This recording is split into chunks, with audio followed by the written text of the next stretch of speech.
Hello guys, मैं आज explain करने जा रही हूँ परफेक्ट वर्ल्ड की नई मूवी जो काफ़ी बड़ी है, इसलिए मैं इसे कई पार्ट्स में एक्सप्लेन करूंगी। और इस मूवी की शुरुआत एपिसोड 155 के बीच से होती है, जब एलेक्स एंशिएंट इमोर्टल वर्ल्ड में जाने से पहले जिया से मिलने गया था। तो चलिए अब एक्सप्लेनेशन शुरू करते हैं। तो मूवी की शुरुआत में जब एलेक्स जिया के साथ मलबेरी ट्री के नीचे था, तभी उसे एक अजीब सा विजन आता है, जिसमें वो एक डिस्ट्रॉय हो चुकी जगह देखता है, जहाँ पर एक जला हुआ पेड़ था। साथ ही वहाँ पर कई सारी हड्डियाँ और लाशें भी थी। तभी एलेक्स को वहाँ एक खून से भीगी हुई लाश दिखती है। उसी वक्त एलेक्स जिया को एक जगह बंधी हुई देखता है, तो एलेक्स उसे बचाने के लिए आगे जाने लगता है, लेकिन तभी वो देखता है कि किसी ने उसके पेट में अपना हाथ घुसा दिया है। उसी वक्त जिया रियल वर्ल्ड में एलेक्स को जगाकर कहती है कि क्या कुछ हुआ है, तुम अचानक से फ्रीज क्यों हो गए थे। इस पे एलेक्स उसे कुछ नहीं बताता और बहाना बना देता है कि वो बस जीनियस कंपटीशन के लिए थोड़ा नर्वस है। तो जिया उसका मूड ठीक करने के लिए कहती है कि मैंने तुम्हारे लिए कुछ कपड़े बनाए हैं, तुम्हें वो ट्राई करने चाहिए। अब वो दोनों जिया के घर में आ जाते हैं, जहाँ पर्दे के पीछे एलेक्स कपड़े पहनने लगता है। तभी उसके हाथ पर एक निशान बनता है, जो तुरंत ही गायब हो जाता है। इधर पर्दे की दूसरी तरफ जिया वही डॉल लेकर बैठी हुई थी जो हमने थोड़ी देर पहले देखी थी। असल में वो डॉल जिया ने अपनी मॉम के लिए बनाई थी। अब जिया एलेक्स से पूछती है कि तुम काफी लंबे समय से मेरे साथ यहाँ फायर सिटी में हो, क्या इससे तुम्हें कोई आगे चलकर प्रॉब्लम तो नहीं होगी। इस पे एलेक्स कहता है कि मैं एंशिएंट इमोर्टल वर्ल्ड में जीनियस कंपटीशन के लिए जाने वाला हूँ और मुझे नहीं पता कि उसमें कितना समय लगेगा, इसलिए मैं तुम्हें पूरा टाइम देकर अच्छे से गुड बाय करना चाहता हूँ। अब एलेक्स वो कपड़े पहन के जिया को दिखाता है, तो जिया कहती है कि मैंने ये कपड़े बस अंदाजे से बनाए थे, पर ये तो तुम्हें अच्छे से फिट आए हैं। ये सुन के एलेक्स कहता है कि हमें मिले हुए इतना समय हो गया है, फिर भी तुमने ये कपड़े ऐसे बनाए हैं जैसे कि तुम्हारे पास मेरी मेजरमेंट्स हो। लगता है तुम मुझे बहुत याद किया करती थी। इस पे जिया कहती है कि मैं तुम्हारे लिए कुछ भी कर सकती हूँ। अब जिया एलेक्स को मार्केट दिखाने ले जाती है, जहाँ पर वो दोनों अलग अलग वाइन पीते हैं और मार्केट में हो रहे शो को एंजॉय करते हैं। तभी जिया को एक फैन की दुकान दिखती है, तो जिया उनमें से एक फैन उठाकर एलेक्स को गिफ्ट कर देती है, क्योंकि वो एलेक्स के कपड़ों पर काफी अच्छा लग रहा था।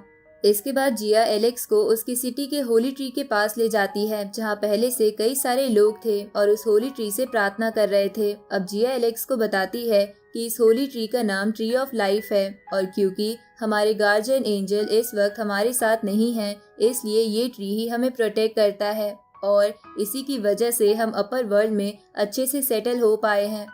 इसके बाद जिया ट्री ऑफ लाइफ से एलेक्स की एंशिएंट इमोर्टल वर्ल्ड में जीत के लिए विश मांगती है। उसी वक्त हम वहां आसपास कुछ लड़कियों को देखते हैं जिनके पास वेपन्स थे, और उन सब ने एलेक्स और जिया पर नजर रखी हुई थी। तभी उस होली ट्री के पास फायर किंगडम का एक आदमी आता है और होली ट्री से विश मांगते हुए कहता है कि प्लीज इसे ठीक कर दीजिए, मेरी बेटी किसी बीमारी की वजह से होश में नहीं आ पा रही है।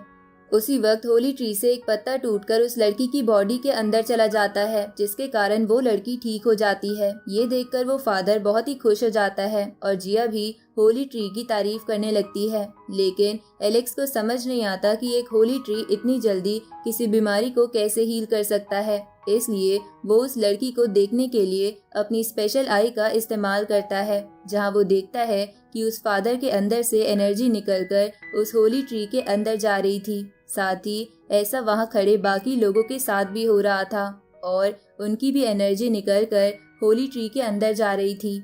ये देखकर एलेक्स मन में बोलता है कि ये कैसा अजीब सा ट्री है जो लोगों की एनर्जी खींच रहा है। उसी वक्त उन दोनों के ऊपर नजर रखी हुई लड़कियां मिलके एक टेलीपोर्टेशन फॉर्मेशन बनाती है और उसकी मदद से एलेक्स को कहीं और ले जाती है। लेकिन जिया जान चुकी थी कि वो कौन है और अभी अभी क्या हुआ है, इसलिए वो जल्दी से कहीं जाने लगती है। इधर हम एलेक्स को देखते हैं जो सिटी के शांत एरिया में टेलीपोर्ट होता है।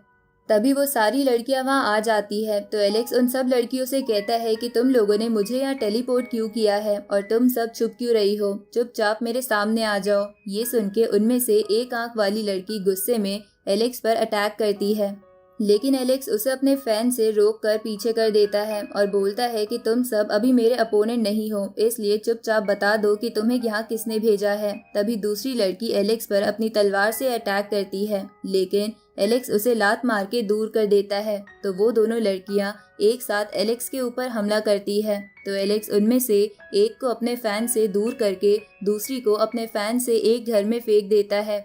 तभी पहले वाली लड़की अपने वेपन से एलेक्स पर हमला करती है, जिससे जमीन में बहुत बड़ा गड्ढा होता है, लेकिन एलेक्स सही समय पर पीछे हट गया था। तभी एक छोटी सी लड़की एलेक्स को पीछे से तलवार मारने की कोशिश करती है, लेकिन एलेक्स उसका हाथ पकड़ के उसे पीछे फेंक देता है। तो वो छोटी लड़की उस वेपन वाली लड़की से मदद मांगती है, जिसके बाद वो वेपन वाली लड़की फिर से उस छोटी लड़की को तेजी से एलेक्स की तरफ फेंकती है, जिसके बाद वो लड़की लगातार एलेक्स पर अटैक करते हुए कहती है कि मुझे यकीन नहीं आ रहा कि मैं तुमसे जीत नहीं पा रही हूँ। तभी एलेक्स उसे लात मार के पीछे फेंक देता है। उसी वक्त एक नई लड़की एलेक्स पर एरोस से हमला करती है, लेकिन एलेक्स अपने फैन की मदद से उन एरोस की डायरेक्शन बदल देता है। तो ये देखकर वो छोटी लड़की और वो तलवार वाली लड़की एक साथ एलेक्स की तरफ आती है, लेकिन एलेक्स छोटी लड़की को अपने फैन से और तलवार वाली लड़की को अपनी थंडर पावर से दूर कर देता है। उसी वक्त वो वेपन वाली लड़की एलेक्स पर अटैक करके उसे पीछे कर देती है। साथ ही वो छोटी लड़की और तलवार वाली लड़की मिलकर इन्फिनिटी प्रिजन नाम की फॉर्मेशन बनाती है, जिसके बाद एक पत्थर निकलकर एलेक्स को हवा में ले जाने लगता है। उसी वक्त वेपन और एरो वाली लड़की एक साथ एलेक्स पर अटैक करती है। तो एलेक्स अपने मन में बोलता है कि लगता है इन्हें हराने के लिए सिर्फ ये फैन काफी नहीं है। अब एलेक्स अपनी रीइंकार्नेशन टेक्निक का इस्तेमाल करके उन दोनों को रोक लेता है, जिसके बाद वो उन सब पर ब्रोकन स्टार टेक्निक का इस्तेमाल करता है, जिसके कारण वो सब दूर हो जाती है। उसी वक्त वहाँ जिया जाती है और उन सब लड़कियों को ऑर्डर देती है कि एलेक्स पर अटैक करना बंद करो। तो सभी लड़कियों की कैप्टन सामने आ जाती है, जिसके बाद जिया उस कैप्टन से कहती है कि एलेक्स मेरा फ्रेंड है, तुम्हें किसने इजाजत दी इस पे अटैक करने की। इस पे वो कैप्टन कहती है कि मुझे माफ कर दीजिए, पर मैं बस ऑर्डर फॉलो कर रही थी, क्योंकि आपकी मॉम ने एलेक्स को अपने पास बुलाया है, इसलिए हम इसे बस वहाँ ले जा रहे थे। असल में ये सब लड़कियाँ जिया की बॉडीगार्ड्स थी और इस वक्त जिया की मॉम के ऑर्डर्स पर एलेक्स को उनके पास ले जाने आई थी। अब जिया उस कैप्टन से कहती है कि लगता है कुछ मिसअंडरस्टैंडिंग हुई है, एलेक्स किसी गलत इरादे से इस सिटी में नहीं आया, ऊपर से मैंने अपनी मॉम को एलेक्स के यहाँ आने वाली बात बता दी थी। इसके बाद जिया एलेक्स से कहती है कि लगता है मेरी मॉम तुमसे कुछ बात करना चाहती है, तो क्या तुम उनसे मिल सकते हो। और चिंता मत करना, मैंने उन्हें हमारे रिलेशन के बारे में पहले से बता रखा है। इस पे एलेक्स कहता है कि अगर तुम चाहती हो तो मैं उनसे जरूर मिलूंगा। ये सुन के जिया बोलती है कि ठीक है, तो फिर तुम मेरी मॉम से मिल आओ। और इस बीच मैं अपनी ड्रेस दिखाती हूँ जो मैंने बनवाने के लिए दी थी। अब जिया उस कैप्टन को एक टेलीपोर्टेशन ओपन करने को कहती है ताकि वो एलेक्स को उसकी मॉम तक पहुंचा दे। तो वो कैप्टन ऐसा ही करती है। जहां एलेक्स के वहां से जाने के बाद जिया उस कैप्टन के साथ अपनी ड्रेस देखने चली जाती है। इधर हम एलेक्स को देखते हैं जो एक बड़े से पैलेस में आता है। उसी वक्त उसे एक विजन दिखता है जिसमें एक लेडी कुछ टेंटिकल से बच के भाग रही थी। तभी जिया की मॉम वहां आती है और एलेक्स से कहती है कि तुम और जिया बचपन से एक दूसरे को जानते हो, तुमने कई सारे हाई लेवल कल्टीवेटर्स को मारा है और तुम दोनों हाल ही में मलबरी ट्री के नीचे मिले थे। मैं तुम्हारे बारे में सब कुछ जानती हूँ, लेकिन तुम्हें ये जान लेना चाहिए कि तुम्हें यहाँ से जाना होगा। अब जिया की मॉम का चेहरा देखकर एलेक्स अपने मन में बोलता है कि ये तो वही लेडी है जिसके अभी मैंने विजन्स देखे थे। अब एलेक्स जिया की मॉम से कहता है कि क्या आप चाहती हैं कि मैं यहाँ से चला जाऊँ, जिसपे वो एलेक्स से कहती है कि जिया हाल ही में एक बड़ा टेस्ट देने वाली है और तुम्हारी मौजूदगी उसकी जान ले सकती है। ये सुन के एलेक्स उनसे बोलता है कि मुझे समझ नहीं आ रहा है कि आप क्या कहना चाहती हो, पर मुझे लग रहा है कि जिया बहुत बड़ी मुसीबत में फंसने वाली है, इसलिए मैं उसे छोड़ के कहीं नहीं जाऊंगा। ये सुन के जिया की मॉम कहती है कि मैं इस सिटी की होली प्रीस्ट हूँ, इसलिए मैं कभी भी जिया और इस सिटी के लिए बुरा नहीं चाह सकती, इसलिए तुम्हें यहाँ से जाना होगा। अब जिया की मॉम एलेक्स को एक पोएम की मदद से समझाने लगती है कि तुम्हारे यहाँ होने से जिया की जान जा सकती है। इस तरफ हम जिया को देखते हैं जो मेकअप कर रही थी। तभी वो अपनी ड्रेस को देखती है जो तैयार थी। तो उस ड्रेस को देखकर जिया कहती है कि ये तो बहुत ही ब्यूटीफुल लग रही है। मॉम को सच में मेरी पसंद नापसंद के बारे में मालूम है। उसी वक्त वहाँ खड़ी कैप्टन जिया से कहती है कि प्रिंसेस, आप कुछ समय बाद बहुत बड़ा टेस्ट देने वाली हो, पर एलेक्स के साथ रिलेशनशिप रखने से आपका फोकस खराब हो सकता है। ये सुन के जिया उदास होते हुए सोचती है कि जिस इंसान के लिए मैंने इतने लंबे समय से वेट किया, आज वो जिंदा है तो मैं उसे अपने से दूर नहीं कर सकती। इसलिए जिया अपनी ड्रेस पहन के तैयार होते हुए उस कैप्टन से कहती है कि तुम चिंता मत करो, मैं सबकी एक्सपेक्टेशंस पर खड़ी उतरूंगी। इधर जिया की मॉम एलेक्स को कुछ बोलने लगती है, लेकिन तभी वो देखती है कि पैलेस का दरवाजा खुल रहा है, इसलिए वो उस जगह को नॉर्मल करके एलेक्स से दूर हो जाती है। तभी वहाँ जिया आती है और अपने नए कपड़े दिखाते हुए एलेक्स से कहती है कि मैं कैसी लग रही हूँ। इस पे एलेक्स कहता है कि तुम बहुत ही सुंदर लग रही हो।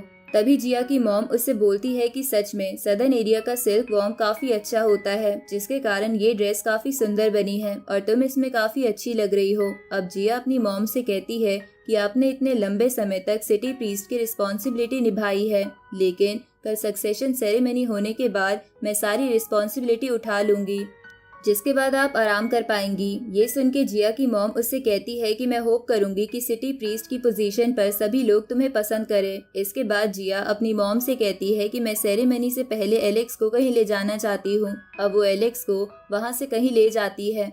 दूसरी तरफ उनके जाने के बाद जिया की मॉम पैलेस के एक सीक्रेट चैम्बर में आती है जो बहुत ही खतरनाक लग रहा था। तभी वहाँ एक बड़ा सा राक्षस आता है, जिसे जिया की मॉम कहती है कि रिचुअल की सारी तैयारी पूरी हो चुकी है, कल सक्सेशन सेरेमनी पूरी होने के बाद हम अपने प्लान को एग्जीक्यूट कर सकते हैं। ये सुन के वो राक्षस जिया की मॉम से कहता है कि पर उस लड़के का क्या जो जिया के साथ था। इस पे जिया की मॉम कहती है कि आप उसकी चिंता मत कीजिए, मैंने उसे यहाँ से जाने के लिए बोल दिया है और वो हमारी प्लान में बीच में नहीं आएगा। ये सुन के वो मॉन्स्टर कहता है कि ये तो अच्छी बात है, तुम ये याद रखना कि सब कुछ प्लान के अकॉर्डिंग हो, क्योंकि तुम्हारा प्लान हमारे लिए बहुत कीमती है। अब वो मॉन्स्टर वहाँ से चला जाता है। ये सब देखकर लग रहा था कि जिया की मॉम कोई इविल प्लान बना रही है। और इसी के साथ इस मूवी का ये पार्ट यहीं खत्म होता है।